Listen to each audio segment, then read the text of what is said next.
Ravi de vous retrouver pour On se dit tout, l'émission qui déshabille les décideurs, des femmes et des hommes à la rencontre de leur parcours, de leurs histoires, de leurs passions, de leurs engagements. Et j'accueille Eva Moulin. Bonjour Eva. Bonjour Arnaud. Comment allez-vous? Excellemment bien. Très bien. Très très bien. Très, Directrice très bien. générale d'Adeos Formation. Bonjour. On se dit tout? Allez, c'est parti. Tout.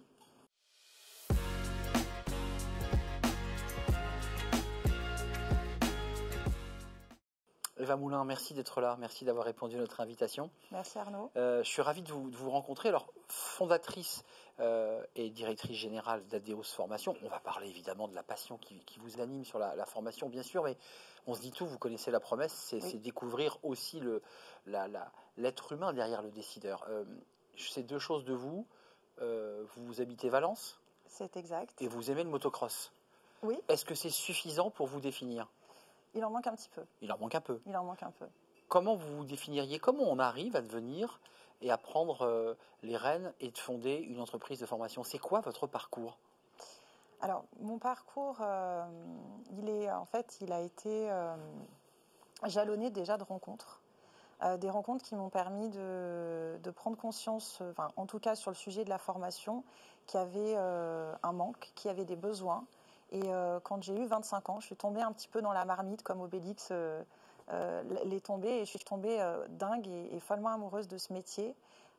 Parce que très jeune finalement. Très jeune, parce que je suis partie du principe et j'ai compris l'intérêt qu'avaient les entreprises de se former, l'intérêt qu'avaient les personnes de monter en compétences, et que sans information, sans compétences, en fait, on est dans l'ombre. C'est-à-dire que du coup, comment est-ce que j'ai un avis sur les choses, comment est-ce que j'acquiers une méthode pour faire, comment est-ce que je peux me sentir mieux dans mes pompes au quotidien, comment est-ce que je peux mieux manager, mieux vendre. Je pense qu'il y a des choses qu'on apprend à l'école, mais il y a beaucoup de choses qu'on apprend dans la vie professionnelle et sur le terrain. Et finalement, l'univers de l'entreprise et l'univers de la formation, quand on matche les deux et quand on arrive à mettre en place de la qualité, je crois qu'on rend heureux les salariés, on rend heureux les managers et on rend plus performants les boîtes et donc de fait la France.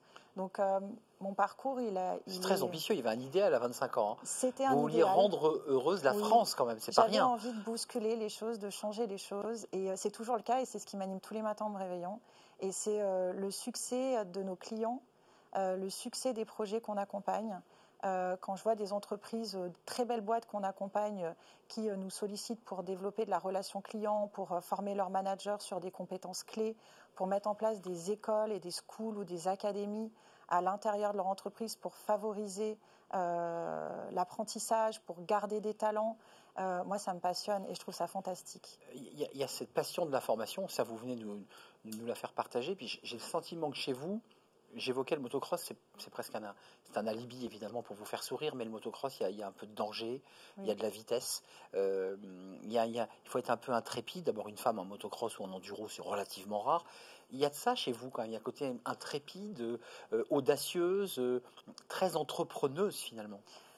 On visera la lune et on atteindra les étoiles. En fait, l'idée, c'est d'avoir aucune limite dans ses rêves et dans ses envies. Et ce qui me porte, c'est mes projets et mes rêves. Et j'en ai encore plein à accomplir.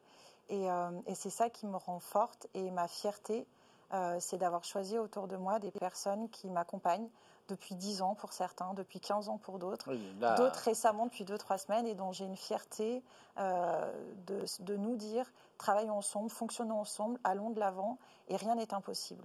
Et je crois que j'en suis une preuve, puisque en 10 ans, j'ai réussi à créer de l'emploi, on a réussi à créer une école, nous avons réussi Parlons-en de l'école. Succès avec une association avec le groupe Collège de Paris, dont je remercie Olivier Delagarde, son frère Nicolas, qui nous connaissent. Qui est venu, qui était à votre place. Tout à fait. Qui est passé sur ce fauteuil. Exactement. Ce sont des personnes brillantes et des personnes qui ont envie d'apporter eux aussi, dans le cadre de l'apprentissage, aux entreprises des solutions avec des jeunes. Moi, je crois beaucoup aux nouvelles générations. C'est des jeunes qui sont, en tout cas que nous, on côtoie au quotidien, agiles, pertinents. On a quelques pépites chez nous, puisque bien entendu, on utilise l'apprentissage et ces jeunes. Et je crois que les générations à venir sont notre avenir de demain. Il faut les écouter. Il faut aussi qu'ils apprennent à s'adapter et à connaître les règles et les cadres Ça, c'est de intéressant. travail. Je vous arrête un instant là-dessus parce que ça, c'est un sujet que je trouve pertinent. Sur le fond, on est dans un débat. Aujourd'hui, on nous dit, de toute façon, les jeunes, ils arrivent, ils disruptent tout et c'est à l'employeur de s'adapter. Vous dites, attendez, il faut peut-être que chacun fasse un pas l'un vers l'autre. C'est ça. C'est un peu ça l'idée quand même. Chacun sa part et chacun sa responsabilité. L'entreprise, elle met à disposition des moyens humains, des moyens techniques et du management. Bien sûr.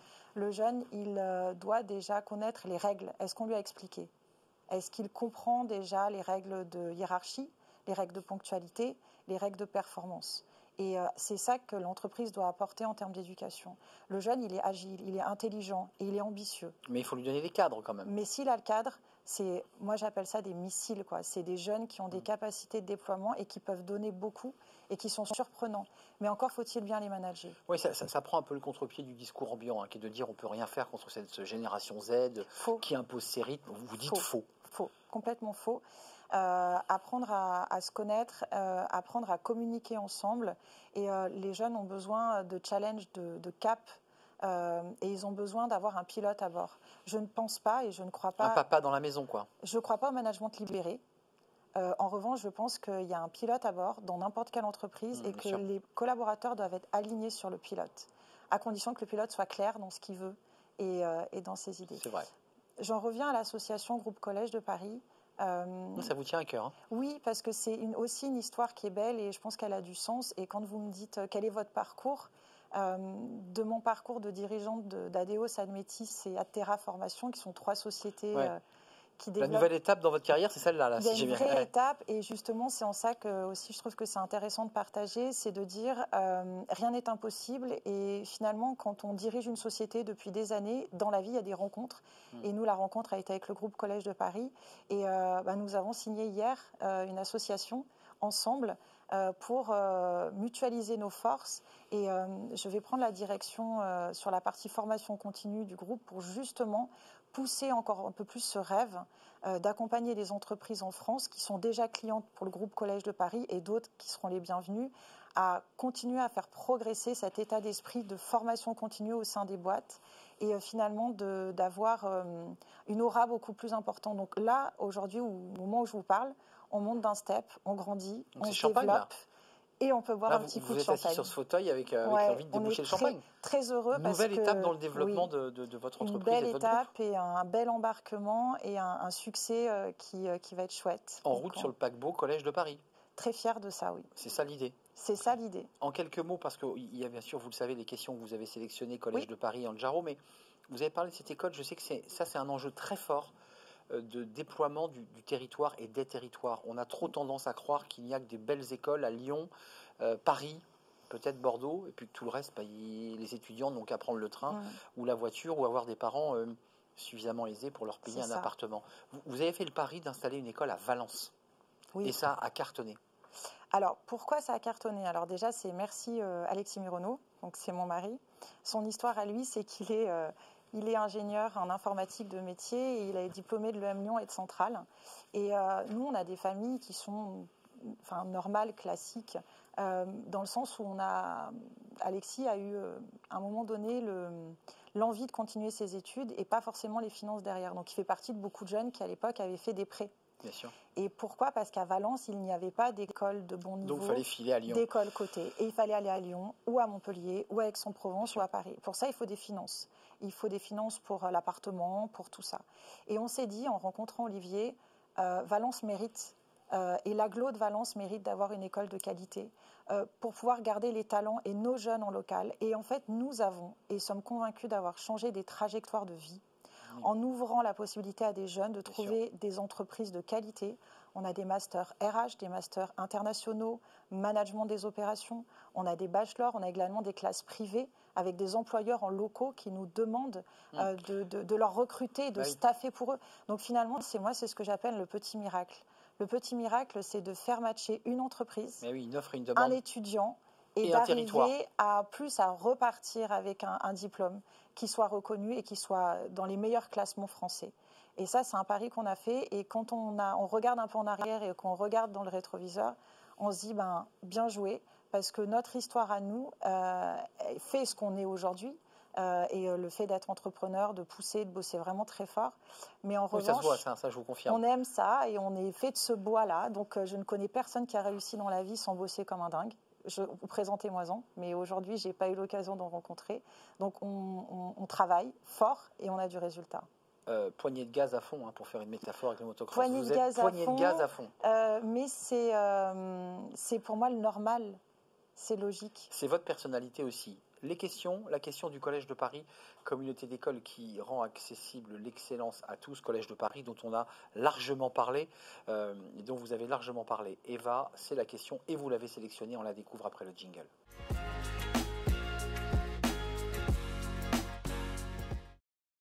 Eva Moulin, directrice générale d'Adeos Formation, vous avez choisi l'onboarding. Pour vous, c'est un enjeu et c'est la question enjeu majeur des entreprises. Comment faire pour améliorer justement l'intégration, qui est le sujet qui est posé, hein, des nouveaux arrivés au sein de l'entreprise. On sait qu'il y a beaucoup de jeunes collaborateurs qui quittent l'entreprise quasiment dès le premier jour parce qu'ils ont été mal accueillis, que ça s'est mal passé. Donc déjà, on dispense des formations sur le onboarding auprès de nos clients. Et nous, sur ces sujets-là, on a mis en place en fait un process. Quelqu'un qui est recruté chez nous et qui intègre Adeos Admetis Formation, en fait, a tout un passage dans lequel il va être informé, intégré, et bien avant qu'il arrive, sur des choses du quotidien, du fonctionnel, des choses rassurantes en fait pour un collaborateur qui va arriver. Le matin même, on fait un petit déj avec l'équipe. C'est le welcome pack. Pas bête. C'est logique, mais on commence déjà par des gourmandises, un petit café et on se dit bonjour. Puis on peut se parler un petit peu. Et c'est plus agréable. Bien sûr. Et après, il y a une façon dont on a de travailler qui fait que dans le cadre du onboarding, chez nous, on a des compétences clés. On a des experts, on a des gens qui connaissent la maison depuis longtemps. Et on crée en fait des journées d'onboarding en fait, où on staffe 5, 10 ou 15 personnes, par exemple. Et ce sont nos collaborateurs qui vont présenter l'entreprise. Et chacun avec une thématique différente et avec une façon de voir les choses. Et on a mis en place, enfin dès la rentrée, pour nos futurs apprentis, puisqu'on a un staffing assez important qui arrive là, on a une jeune fille qui est chez nous depuis 3 ans, qui est un succès en apprentissage et qu'on a nommée marraine. Puisqu'elle a vécu l'apprentissage, elle sait comment ça fonctionne, le rythme école, le rythme entreprise. Elle le retransmet. Et elle va donner des tips. Et ça sera un référent. Et en fait, on considère qu'un bon onboarding n'est pas que la responsabilité des RH ou du patron, c'est la responsabilité de tous. Donc tout le monde est impliqué. La question d'Anjaro, si vous en êtes d'accord, Eva Moulin, question d'Anjaro. La start-up qui vous aide lorsque vous êtes en difficulté et en sous-effectif urgent, à gérer de manière agile vos effectifs. La question d'Anjaro après le jingle.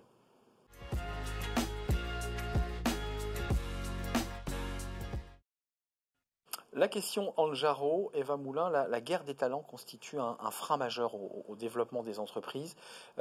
Comment faire pour faire cette fameuse rétention des talents, faire en sorte qu'ils ne partent pas, alors pas le premier jour évidemment, mais qu'ils restent engagés dans l'entreprise? Pour qu'il y ait un engagement, je pense il doit y avoir une stratégie qui doit être claire, affichée. Moi, j'aime à penser que le dirigeant va impulser une valeur, va impulser un modèle, et on ne vient pas travailler pour une entreprise, on vient travailler pour son manager, où on restera pour un dirigeant qui souvent a du lead. On s'y attache, il est impactant. Donc, finalement, on gardera des talents si on est dans des relations, j'allais dire, on aime les gens. Oui, si. C'est un peu bête. Non, mais s'il y a de l'amour mais si on aime les gens, si on n'est pas contraint par son métier, qu'on aime ce qu'on fait, on sait le transmettre. Et donc, je pense qu'on est en capacité d'arriver à garder des talents. Après, il y a tout un tas de choses, la politique de rémunération, la QVT, la RSE. Qu'est-ce qui est mis en place dans les entreprises? Il y a des jeunes, il y a des moins jeunes qui choisissent des entreprises parce qu'elles ont des intérêts ou parce qu'elles ont des impacts sur l'écologie.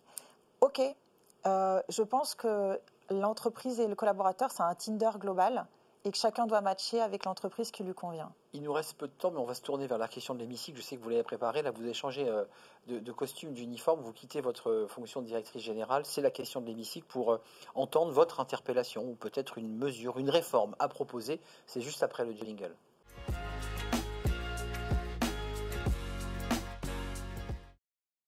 L'interpellation de notre invité, Eva Moulin, sa proposition, peut-être un coup de gueule, je ne sais pas, la caméra, ici, et le petit pupitre bleu, blanc, rouge, une interpellation. Ok. ou une proposition? Mon idée principale, c'est qu'à l'image du colibri, qui éteignait le feu avec son petit bec, pour ceux qui connaissent, Pierre Rabhi avait du coup fait une intervention sur ce sujet. Je pense que chacun doit faire sa part et j'aimerais que demain, chaque personne en France ait une sensibilisation, alors non pas sur du survivalisme, bien entendu, ça va beaucoup trop loin, mais sur une capacité demain, dans un monde qui va changer, de pouvoir connaître en fait des principes de base, de culture, d'alimentation et comment se nourrir, comment se mettre un toit sur la tête. On est des générations qui avons une facilité dans le service qui est constante et permanente et on sait moins bien faire des choses de nos mains. Et j'aimerais que du coup on retourne un petit peu à des formations ou des sensibilisations ou des choses qui nous rapprochent en fait de la Terre et de son mode de fonctionnement et qui puissent justement nous permettre d'avoir une certaine autonomie pour nous et pour nos enfants et qu'on ait cette éducation pour justement avoir et préparer cet avenir incertain en termes d'environnement. Donc préparons-nous à ça. Ça serait une des mesures que j'aimerais mettre en place. C'est passionnant, c'est peut-être même un module de formation à proposer pour faire sortir les gens des bureaux et les faire revenir à des choses élémentaires, essentielles que vivaient nos grands-parents et arrière-grands-parents. C'est ça la réalité. C'est ce qui nous manque et notre génération n'a pas eu ce savoir-faire. Et oui. Et j'aimerais que demain on puisse l'avoir ou en tout cas qu'on nous l'explique. Oui. Et trop de goudron, pas assez de terre. Il faut être. On n'a pas. Oui, des deux, mais avoir cette ouverture d'esprit.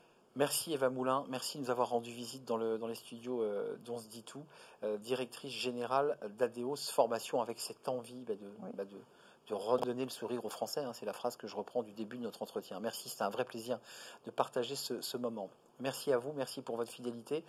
On se retrouve pour un prochain numéro d'On se dit tout. Et puis d'ici là, n'hésitez pas à réagir, à nous faire partager vos sentiments. Bye bye et à la prochaine. Décideurs engagés, l'émission TV de l'Hémicycle animée par Arnaud Ardouin qui déshabille les décideurs, qui nous permet d'appréhender ce qui chaque jour leur donne envie de se battre et de réussir.